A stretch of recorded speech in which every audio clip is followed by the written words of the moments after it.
Hey everyone, what's up? Checking in here now with my latest gadget, the Logitech Revue Google TV box. Let me give you a quick picture. The box itself is right there. Probably can't see it very well, but it's probably going to be about an 8 by 6 inch box. Really tiny. Just has a couple of HDMI ports, an Ethernet port. It does Wi-Fi and power. So not too much to it. Here is your remote for the Logitech Revue. There is a mini version of this available from Logitech, but it's about $100. This one works out just fine. Just to give you an overview of some of these buttons, you have a home button here, back, a favorites and record, picture in picture, navigational buttons, DVR buttons are down there, power buttons are right there. These are buttons that you would use on your cable box. So we have a TV, guide, and DVR. Volume buttons, a mouse button, function button, everything else. Here's the search button too. Here's a menu button. So there's the remote. Had this thing for about a week. The short story is it's really nice. You're the type of person who's always fiddling around with your phone or your tablet while you're watching TV. I think you'll find the Google TV and experience to be much more pleasurable. So I guess we'll kind of get right into it. Just run over the interface. I did switch this around. You can see down here I do have an edit button, which is highlighted down the bottom left, so I can remove some of these items from showing up.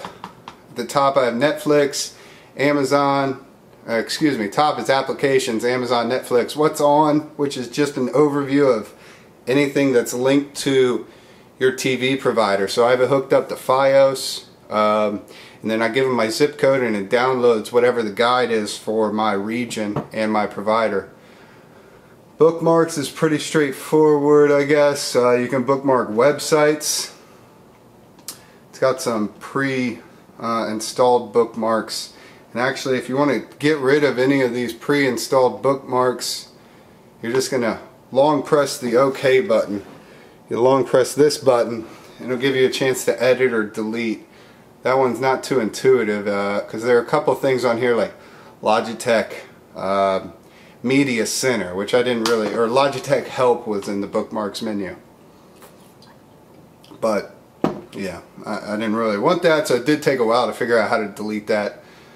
We also have Spotlight, which is pretty much a link to a bunch of video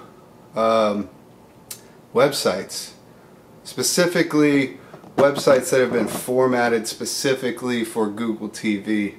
So I'll give an example of those later. Most visited is going to be mainly bookmarks or applications if you're checking out a lot of, mainly websites or applications. And then a queue for your, I want to say for your Google Listen account. So we'll get done with that. Pre-installed applications, and the only applications that you have access to for now until we do get an update out, which by the way there's supposed to be a 3.1 update coming to Google TV shortly. They've been saying that for a couple of months. It's really started coming to light in the last couple of weeks, but we still have no new news on that. That's going to allow you access to the Android market apparently. So here we got CNBC, a gallery which links directly to your Picasa. You can see there. Type in my password. So these are all pictures that I have uploaded to Picasa. So this is a pretty awesome feature. It's exactly like on an Android phone. Pretty much verbatim, a copy. So I'm just going to escape out of there. Chrome, full web browsing experience. There's really not much wrong with it except it's slow. So we'll pull up a site here. Let's say we want to go to PlayStation Network. That's one of my bookmarks. Because it's bookmarked, it's going to show up in the top results. Show you what it gives here. The star means that it's bookmarked. Logitech Media Player is going to search for, excuse me, not search, it's just going to open up Logitech's Media Player on this, the one that I have connected to my computer.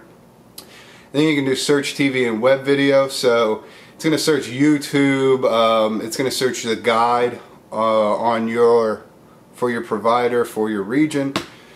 Then you have web, which is the last option, and then more results. More results I did have to manually add in here.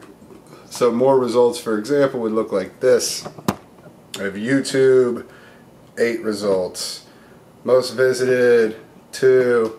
Amazon Video on Demand, 20. I'm not sure if it's a glitch, but I always have 8 results for YouTube, and I always have 20 results for Amazon Video on Demand. Here's something that I can't figure out. So I'm in the search menu. I press here, by the way, is supposed to be a notification bar. It's just got the time and it gives you your Wi-Fi signal. So again, that comes up when you press search. If I press menu while I'm in search, it's telling me I have no active notifications. I've never once had a notification. I don't know what they would be for or what they would look like. It's not like Android where you're getting a sync to your Gmail. So I have no idea what type of notification would come up other than maybe a system update. But as you can see here, it's going to look exactly like Google does on your browser on a computer. So we'll go back to the PlayStation site just to show you it is a little bit slow, and it's not from my connection. It's just a little processing power really isn't there. So it's still loading up Flash. It's a little jittery. Not to say that it's a horrible experience. It's just not going to be nearly as fast as, you know, even my fiance's netbook is a little bit speedier than this. So we'll go back to the main menu by pressing home, and we'll continue down here. Chrome Media Player, again, that's just going to link to a computer that you have a Windows Media Player on. Netflix, Pandora, zoom in here, settings menu, TV, and Twitter. So if I press TV, that's going to take me to my TV. So let me just show you something that it took me a while to figure out. If you're in TV, there's no real easy way to get out of TV. You can press home, you still have TV there. You can press the picture-in-picture again, it's going to bring you back to TV. Press it again, it's going to bring you back there. If you press your TV button, it's going to bring you back to your TV. If you press TV again, it takes you back to the TV. The only way to close TV that I know of, you're going to long press on the home button. This is basically long pressing is going to bring up your multitasking menu basically. So you can see I have open now TV. Let me go back and open up the browser. Well, I have picture-in-picture. I'll open up anything. PlayStation again. Here's the other big gripe I have with this. The back button's right under your click on the mouse pad. So I don't know how long it's going to take me to get used to that. It's been a week and I still press it damn near 5 times a night. So now you can see I'm going to long press home, and now I have 3 things up in my multitask menu. TV, the home, and then my browser. So if I want to close home, I can mouse over it. You can't see that. I can mouse over the X, or I can just use my navigational pad. Now that's the only way I know to close out a TV. There may be another way. So now I want to close out of the browser.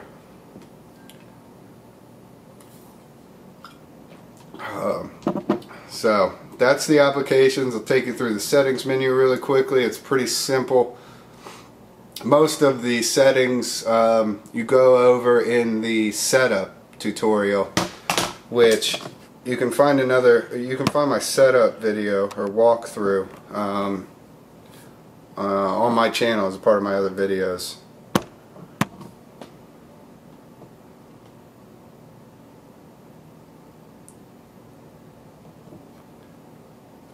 So here's the settings menu. I'm actually going to have to put this on pause real quick and change out this battery. Alright, we're back, and if my editing skills are any good, you didn't even notice the delay. Alright, so starting up here with network, I'm not going to go through all of these because, again, like I said, most of this stuff is covered when you're setting it up. So there's really these first few you'll almost never need to touch if you set up your Google TV correctly. Now if you want to change your TV like I ended up having to do, then you will want to either go through this or just reset the Revue, start from scratch. So your source, input devices, this is pretty cool. This is going to allow you to adjust some things on your control, on your remote, and then it's going to show you paired phones. For example, I got my phone hooked up to it. So picture and sound, it's a lot like an Android menu. Search, so it'll give you searchable items here. I'm just going to zoom out so I can quit moving this thing around. Searchable items, so you can choose when you do search, do you want to search your bookmarks, do you want to search apps, YouTube. I have, for instance, Twitter unchecked. I don't want to search through my tweets when I press the search button. So I have YouTube checked. I may want to search YouTube for something. Then applications. It's not too much you can do here. I don't think you can actually remove any of these applications. You can sort by size, so let's just check out what the biggest one here is. The browser, then my history. So we'll go in here, I can clear data. You know, all this is going to look pretty familiar to some of you. Here's my clear cache at 3.3 megabytes. I think this box comes with either half a gig or 1 gig of storage memory. I guess we can actually find that out, maybe. About available space, you can't see it probably, well, 475 megabytes. That's about what it was when I got it. I don't know what you're going to fill that space up with. I haven't been able to download videos to it, so I'm not sure how you fill the space other than when the market comes up. Firmware update. This is again, I got it last week and there was an instant update that took about 10 minutes to complete. So this is update 2.1-update 1 model review.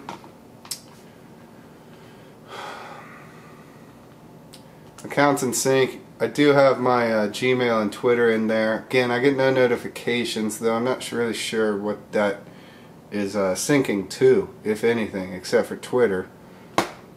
So that's pretty much about it for settings. Amazon Video. This is going to take you to everything, even their paid stuff. So for example, I have a Prime membership, but not everything is free with Prime on Amazon. Amazon does give you a lot of free items. Here's what you see a lot of when I open up Amazon. Coming soon in HD to your Google TV. You get a lot of that now. I highly doubt that means for free. I'm not sure what if they're going to come out with an Amazon application and that's how they're going to give it to you for free. But what I'm doing here is in the top left, clicking on Amazon Instant Video and going to Prime Instant Movies or Prime Instant TV shows if you want. We'll pull up Louis C.K. So this one is going to be Prime members $0, so it's free for me to stream this. You can also filter out HD movies, so it does stream HD. I'm not sure if this one does. Now I'm just going to watch now for free. So this is nice. Very, very limited selection. Probably a tenth of even what Netflix has, and if you have Netflix, you know that's pretty small. Pretty small library. Mostly pretty obscure titles available on here. So this is resuming from where I picked up or where I left off last time. So this is definitely going to be in standard def. You can tell down here, it would tell you if it's HD. This is not, even though the connection's high, so it's not the connection, it's just going to be this video is not HD. You can scan around. You can pause with your controller, so I'm just pushing pause there. And I thought it was pausing. It looks like it's just lagging. So, there's Amazon Video. I'll close out of that. Again, long press and home gives this menu up. Wish they made more emphasis on that, because otherwise the only way is to get home and to go this way. And if you can't tell, whatever you just had open is always going to be in the background. So right now I still have Amazon in the background. If I was in TV mode, TV would be in the background. So most of this is going to be pretty straightforward. Netflix is really easy to navigate. What's on is going to show you a lot like if you're searching through your guide and you want to know what sports are on. So I pull this up and it's going to tell me NFL preseason football. It's going to tell me the channel and the amount of time left. So this is 1 hour and 50 minutes left. What it doesn't do is tell you the channel number. And that's a little nitpicky, but it does not tell you the channel number. Just back out of there, check out a movie. I got Pirates of the Caribbean on Sci-Fi HD with 1 hour and 50 minutes left. Press OK. It's going to tune my channel automatically. And here we go, Pirates of the Caribbean, Dead Man's Chest. Let me just show you one thing that it cannot do. So let's search for a TV series. I like to go to poker, so I'm going to search TV and web video. So here's Google's, I guess you would call it Google TV formatted web search results. Because this is essentially just a web page, as you can see in the browser or in the address bar. It's just a web page. So let's click on World Series or World Poker Tour, first option here. No episodes available for viewing. Alright. Go to the next one, Poker After Dark. Alright, so here's where this is lacking. Again, I have FiOS TV. I'm not sure if this is going to be the same with your browser or excuse me, with your provider. So I push OK on that, and I see that it's coming on August 28th at 3:03. So I push OK there. Set up a recording, Poker After Dark, channel 504, Sunday 8/28. It knows everything. To record this program, you will need to have a DVR. I have a DVR. Select the guide below to find your program and record it. I select guide. It doesn't do anything from there. I've checked the settings on my box. It just isn't going to tune. So now I would have to manually tune to that channel 504. I'd have to manually skip over that day. So we'll skip over. You know, I mean, it's not as helpful as it could be, and it's one of the biggest lacking parts of it. So here we go, finally I get Poker After Dark. Now I'm back to my normal page. Here's another thing too, when you have the guide open, let's say I want to record this, I'm going to press the record button right here, and it's a Google TV overlay saying, do you want to record this channel or bookmark this channel? Then when you press record, bam, so now it's going to record.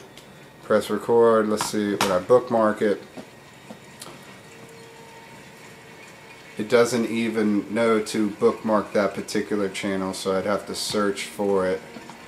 And we'll just, whatever, we'll pick that. So, I mean, that's kind of bullshit. It should know if I select bookmark this channel while I was on a channel, that's the channel I want to bookmark.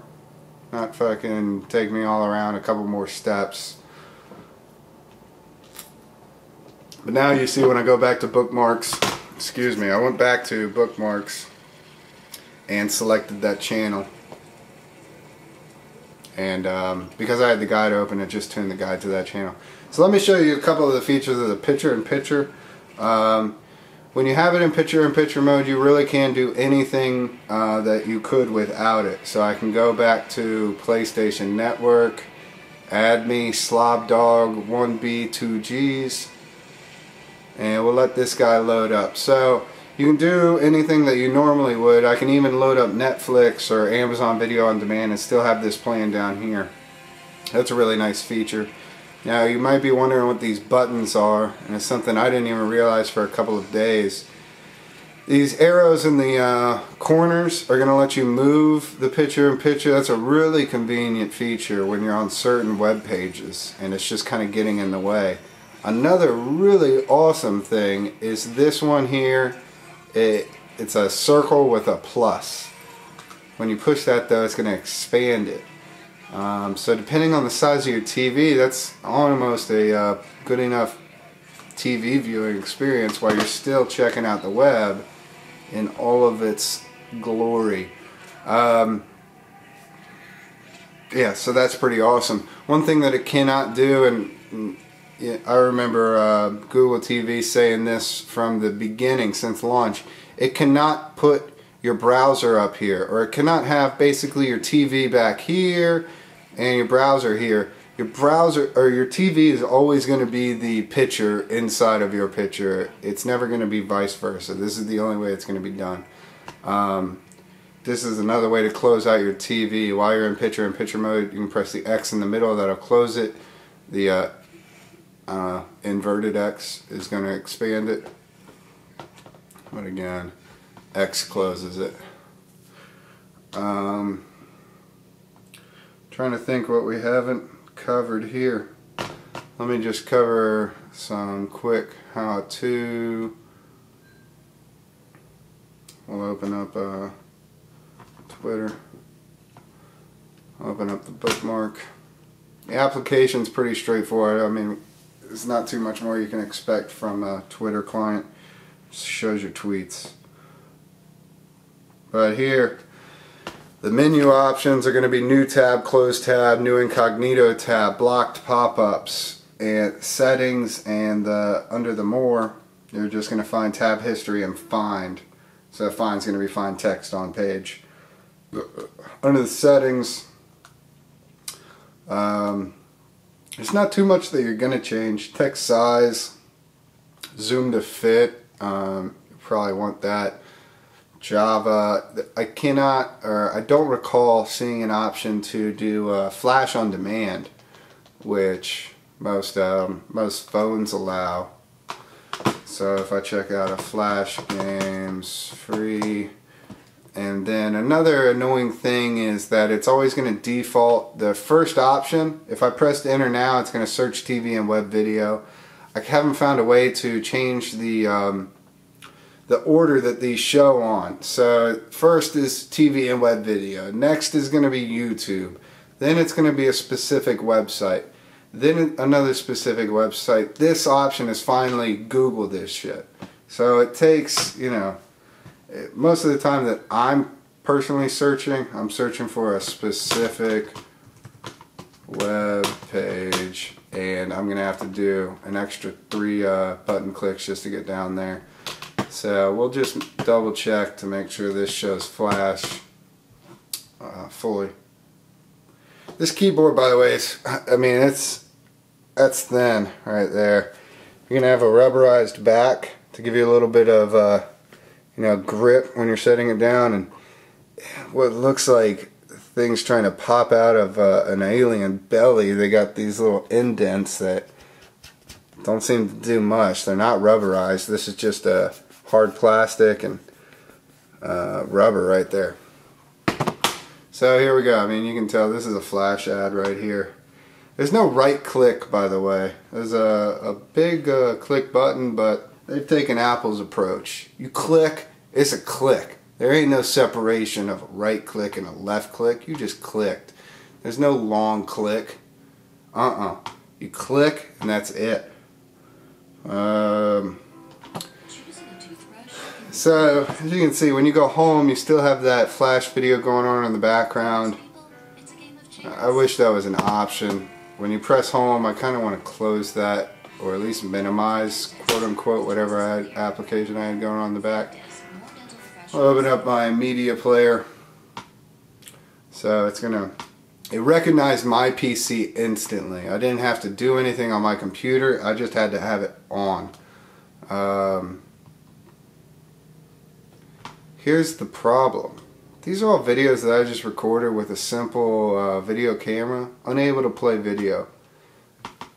I haven't tried downloading anything and seeing what files work and what files don't, and when I check online everybody says, oh yeah, I got it, it streamed just fine. But I mean, you can see these 001s are one file and these DSCs are from the camera that I'm recording on, but I'm not getting any video playback. As you can see, I mean, it's even moving across down here, but so that's a little disappointing. That's videos. If I checked out music, I guess I don't have my music set up right, but it recognizes it on my computer and it's just not showing up. I don't know if I have too much. I don't think so. I mean, I don't have an extraordinarily large amount. Pictures work. That's about it though. So that's the Logitech Media Player. It hasn't done me any good. Everything else on the current applications list is pretty self-explanatory. So hopefully when this 3.1 update comes out, we'll have some fun new features to play around with. For now, we're stuck with something that feels like it's still in beta mode. As great as it is and as awesome as doing, you know, just pushing this button, watch TV. It's a commercial, but I don't want to have to keep flipping back and forth. So while it's a commercial, I'll do this. But, you know, it'd be little shit like when I close this guy out and now I press my picture-in-picture button, nothing happens. It'd be great if I didn't have to go from this to this just to get picture-in-picture. That would be something that'd be really nice. You know, there'd be a little thing like that that I think would really help. Or when I'm trying to DVR something and I'm searching through here for poker, you know, search TV and web video. If I didn't have to manually, by myself, go through my guide and research basically for this program, it's just not doing me any good to open the guide. I can do that. And now it basically wants me to go to my personal search, or my search through my box. Here's the other shit. These buttons don't work on my box. You know? I don't know if that makes sense, but I can't use the keyboard. So now I've got to go hella old school and go B, E, A. Okay, there we go. I mean, this is something I didn't need to search through Google TV for. Maybe it integrates better with other providers. It's my guess, based on their partnership with DirecTV, that it works better with DirecTV, but I have no confirmation of that. I haven't taken the time really to find that out. So here's the other thing. I can adjust the volume on here. That's sweet. And if you're still looking, you probably want to see everything I got. So let me just show you the application for Android phones. You're gonna have to hang on here one second. Introducing Mr. Clean with Gain Original Fresh Scent. Victory over dirt's never been easier or smelled so great. What's the difference between eHarmony and dating sites? eHarmony puts you together based on your personality, and it just makes you feel confident that it's going to work, and it did work. Visit eHarmony today and review your compatible matches free.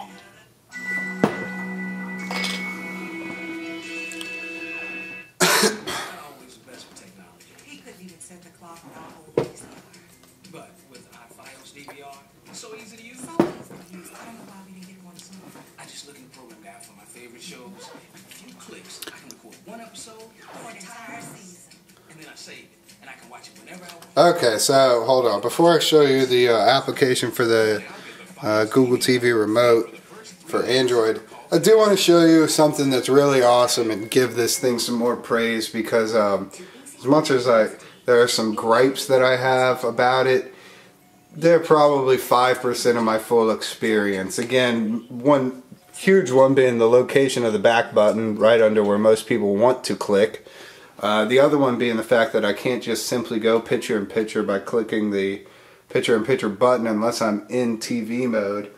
The roundabout way of having to find out, you know, just by simple dumb luck that holding down the home button brings up this multitask menu.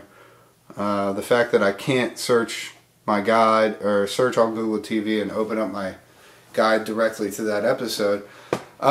Besides all of that, now I got web videos here. It's almost always going to be all YouTube. But when I open up this guy, the YouTube interface is really, really slick. And it looks great. That's the important thing. So these HD YouTube videos, I was watching this Poker After Dark on here yesterday. I might as well be watching a recorded program, but I don't have to fast forward through any commercials or anything like that. It's really awesome. Previously on Took a little bit while to adjust for my screen. Let me just fast forward here. Again, this box is not the fastest thing you've ever used to browse the internet. So it's still loading. While it's loading, I'll show you what the interface looks like. This is on a tablet. This is probably not the best way to show you, but there you can see I got my got every button, every main button that you'll find on the remote, you'll find on here. And you know, what can I say? It works. I can mute it from here and change the channel and turn off my TV. That's pretty much what you want to use it for. Let's just see if we can get this thing to play. Oh, see, press back. God damn it. Alright, fuck that. I'm not going to even bother. Okay, fine. I'll bother with it. So, while that's coming up. Considered by many to be the greatest all-around poker player who ever lived. The winner of the very first here, I had to press this keyboard-looking button down here, but now you can see now I'm moving the mouse around with this, and you know, just tapping on the screen to tap on the mouse, and then I have my keyboard down there. So if I do, you know, pull up my search box, I got my search going on the TV, and I'll test. So that's the application. That's pretty convenient if you just don't want to get up, or if you're already using your phone and you want to mute the TV or turn it off. That works out really great. So that's my experience Google TV after 1 week, specifically the Logitech Revue. Here's the main factor. It's $99 now. It's come down from $250. It's 99 bucks, and for what it is, it's more than worth $99. I mean, I think that's the price point that they should have come out at, because I think that's going to generate hopefully a lot of sales, even more to the point, hopefully not a lot of returns, because I would like to see this keep going. I'm more excited just to see what they do with the 3.1 update. You can probably find some videos of people who have hacked it onto their machines already. Yeah, I've only had it for a week, so I'm not going to take that chance just yet. And hopefully I can show you guys an official review of the 3.1 update soon enough. So, for now, that's it. Thanks for checking out another, what turns out to be an episode at, you know, about half an hour long. Also, if you want more information, I have other reviews and write-ups at reviewsandbrews.com. Let me show you guys what that looks like. www.reviewsandbrews.com. If you add .com, it does allow you to go straight to a website. So, check out my site. It's something that I just started up, still trying to make it look pretty. But that's it, man. Hook a brother up with a page view. Alright, talk to you later, guys. Leave your comments below, ask your questions below. I'll try to help out as much as I can.